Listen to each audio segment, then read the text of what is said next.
Welcome to Luca is a Billionaire, where the only thing I invest in is your answers.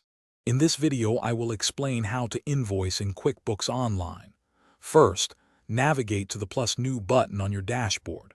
From there, select Invoice under the Customers column. Next, choose the customer you are invoicing from the drop-down list. Then, add the products or services you provided, including descriptions and rates.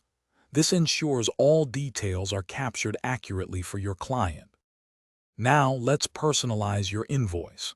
You can customize the template to match your brand, adding a logo for a professional touch. Clearly state your payment terms, like net 30 or due on receipt, and specify the due date. If there are any supporting documents, such as contracts or project summaries, you can easily attach them directly to the invoice before sending. Once your invoice is complete, you can send it directly to your customer via email right from QuickBooks Online. After sending, it's crucial to track its status. QuickBooks allows you to see if an invoice has been sent, viewed, or paid.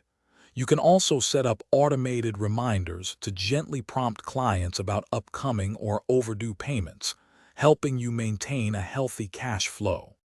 Finally, when you receive a payment, record it against the corresponding invoice in QuickBooks. This updates your records and shows the invoice as paid.